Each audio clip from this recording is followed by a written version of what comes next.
folks, Kathy Williams-DeVries here, bringing you a tutorial video on the technical requirements of a Trinity Grade 1 clarinet exam. You get a choice between either doing the scales or these three pieces from the mosaics. So I'm going to play through the three mosaics pieces and then offer some suggestions on how you guys should be able to play them. So this is number 4, Cossack Dance.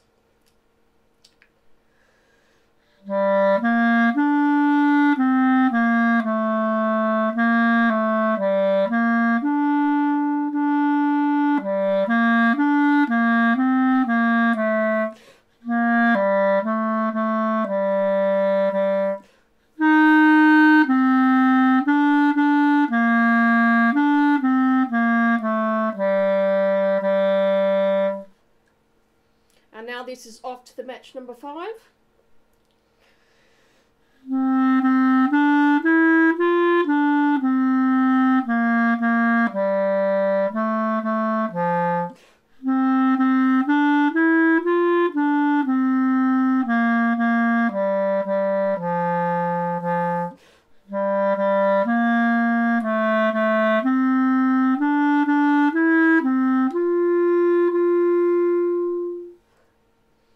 And now tea and bun.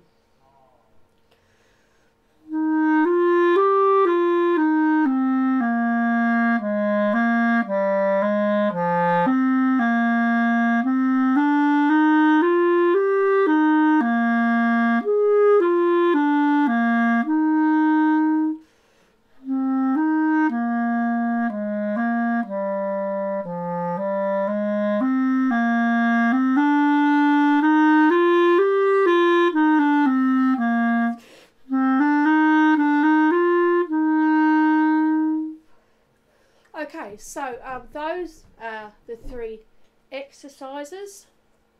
I'm now going to look at them individually and suggest ways of being able to practice the piece. With the Cossack dance, in the first 2 bars you're actually playing the triad of A minor. So if you've practiced your A minor arpeggio, then it's not going to be hard, but you will need to coordinate the 2 fingers A to C and C to E.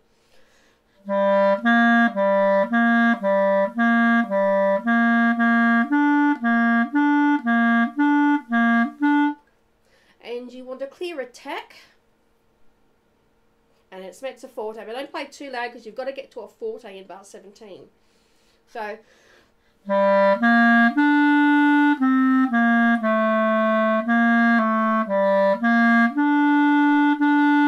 the first line and much of the second is playing this A minor arpeggio. With regards to breathing, if you absolutely have to, every 4 bars, but I would say try to make it 8 bars or the whole line. So the next line we're playing the first 4 bars of the piece again.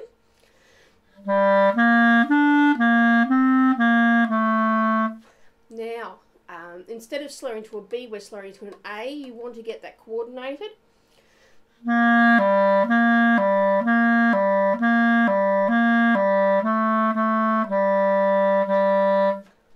And a nice sound, and again, try to go all the way through the line.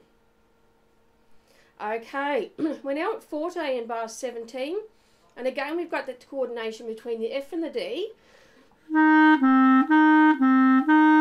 And what's a little bit trickier between the E and the C. So practice that a few times.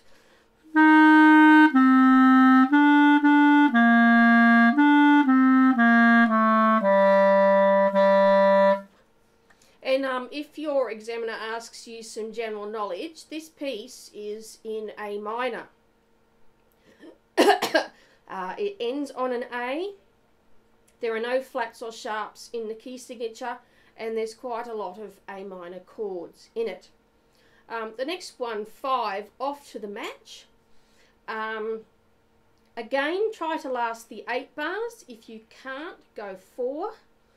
And again, we're coordinating fingers between, say, C and A. and G.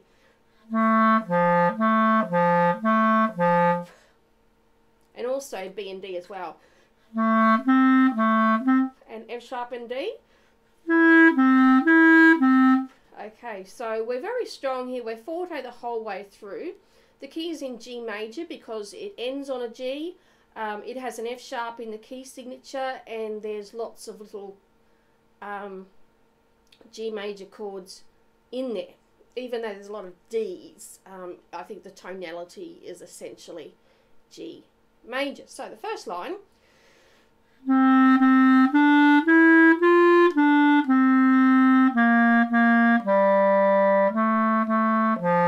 So you want to get that really clean.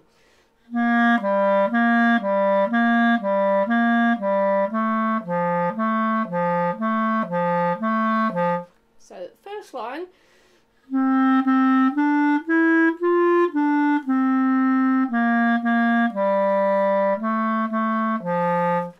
Now the second line is almost the same as the first line. So if you've got the first line down pat, you've got about half the piece taken care of. It's just slightly different in bars 15 and by bars 14, 15 and 16, in that you play two A's instead of one and a G instead of two B's. So the second line.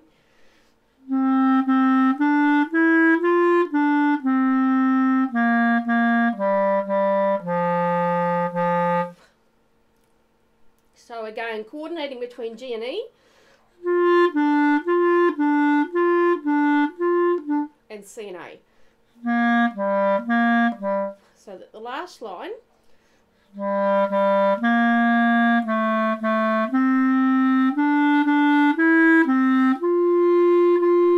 So again, we want that coordination between A and C,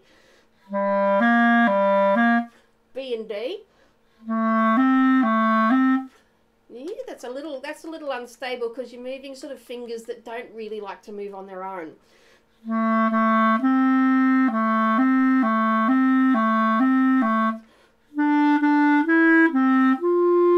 Again, coordination between F sharp and D, and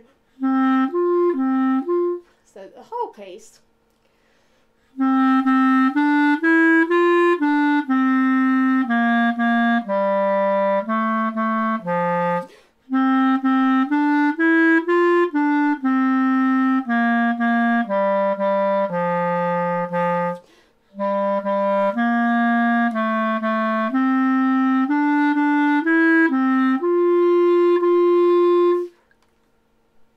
And that's off to the match.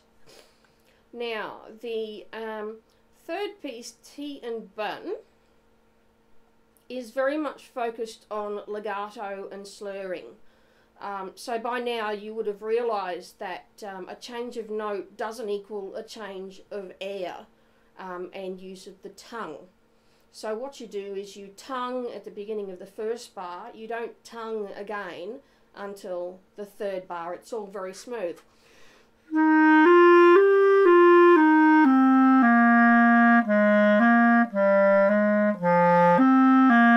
And in this case, if you absolutely have to breathe after two bars, do so, but I would prefer that you went the full bars. And getting towards the end, I would probably breathe at bar 11, because you don't want to breathe after bar 12, because you're crescendoing to an MF and you don't want to break that up. So very smooth, lots of air, and a really good legato and coordination of fingers. So F, D, C.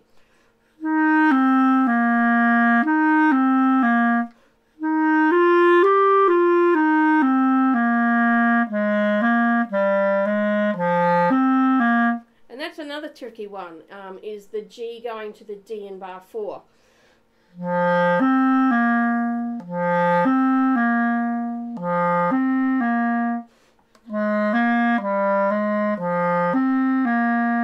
And then slightly differently bars 5 and 6.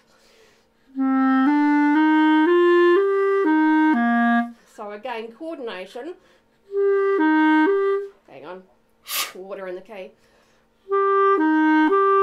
and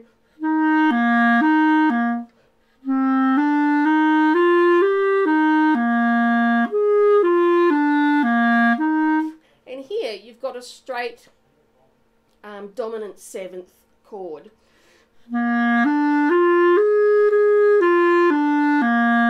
So we want really smooth connections.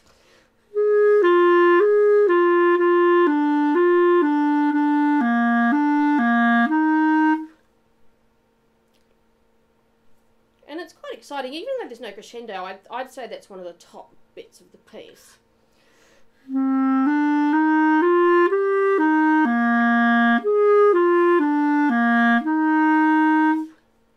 And then we're soft. Now breathe here.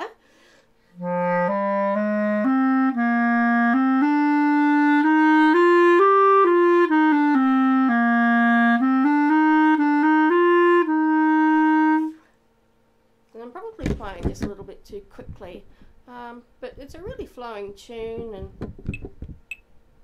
yeah, so I'm playing it a bit quicker than specified, but the principle's still there.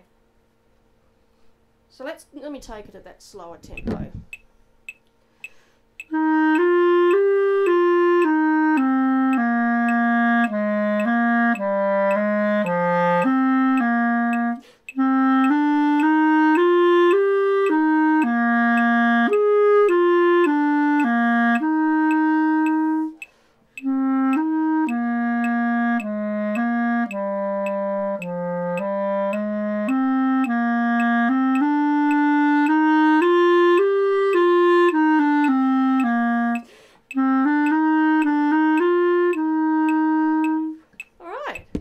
So those are the technical requirements for grade 1 Trinity College clarinet exams. So you've got the choice of either 3 scales or these 3 pieces. Be sure to check out my video on the grade 1 clarinet scales required for Trinity College.